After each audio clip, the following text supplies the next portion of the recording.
I'll start with Chris. How important is it to kind of be able to flush the weekend, flush Monday night, and come out here and get a win and be successful swinging the bat? I mean, it is good to flush it, but I don't think anyone thought after the weekend that we needed to flush that series.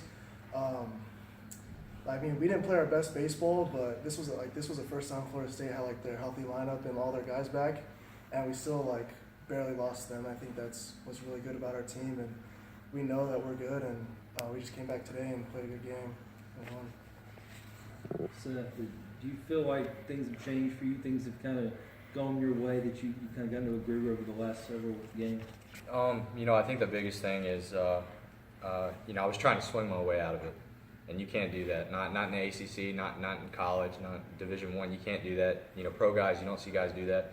And I think that was the biggest thing is my zone got so big over the course of that stretch that I was swinging anything, and in my opinion, what my best tool at the plate is being able to pick pitches and being able to pick up on spin and stuff like that, and be able to shrink the strike zone to a select group of pitches, and I had kind of expanded that, and I feel like Coach and I had talked about it, and I've kind of shrunk that zone back down, and the confidence has just kind of grown.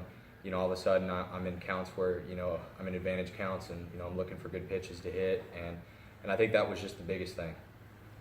Oh, when you came into a big spot, you haven't had a lot of appearances this season. How much were the nerves hitting you, and how long did that take to go away, and what was working well for you on the mound?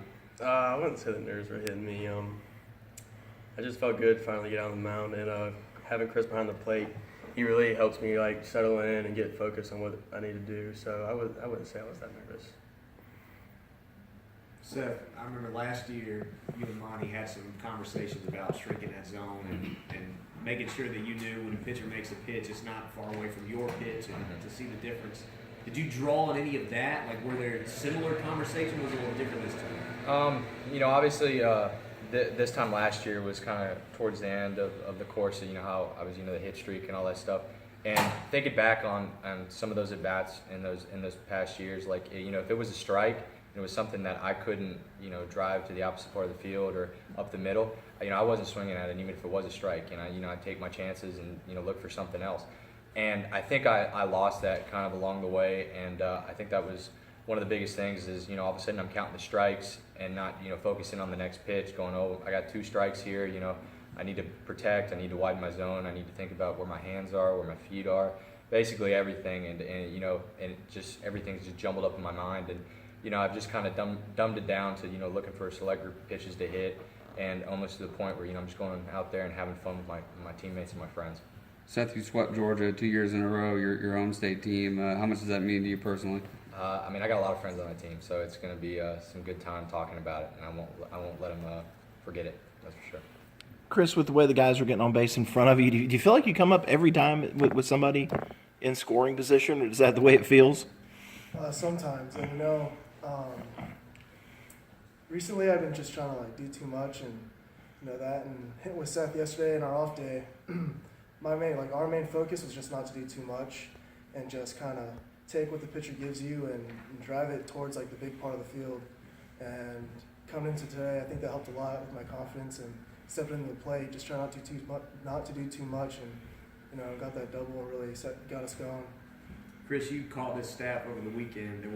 It seemed like more walks than you guys are accustomed to giving up in Tallahassee. Then tonight you come out, you don't walk anybody. Are you responsible for that? Is that a focus, or is that just something that happened tonight? It's definitely just something that happened. Our pitches have been unbelievable all year. It was just one weekend. It's baseball. It happens. Sometimes you're gonna have your offense going. Sometimes you have your pitching. It just happens. And it's nothing against our pitchers. They competed as hard as they could. It's just a couple of balls fell off the plate that weren't called strikes, and a couple of balls that just were over the plate, but they just connected on, and just got ahead of Florida State. They took what we had and did whatever they wanted with it. Chris, obviously things kind of amp up from here, intensity-wise on the schedule. When you look at the big picture, what do you make of the way this team is performing right now? The big thing is our big focus is playing pitch by pitch, game by game, and we try not to look too far ahead in our schedule. And we know coming into this weekend, Wake Forest is a good team, But if we play our baseball and like how we like to pitch, how we play defense, and how we hit, we're confident that this will be a fun weekend. Oh, and as a reliever, is it easier sometimes to come in when the game is in the balance, that you got runners on base and you have to bear down, rather than, hey, I've got a 6 or 7 run lead, nobody's on base? It's a little bit easier to bear down and grind that way. I mean, when I come in, I just try to focus on what's at hand. I don't really think about what the score is or how many guys are on base. I just try to throw strikes and help contribute to the team as much as I can. Anything else?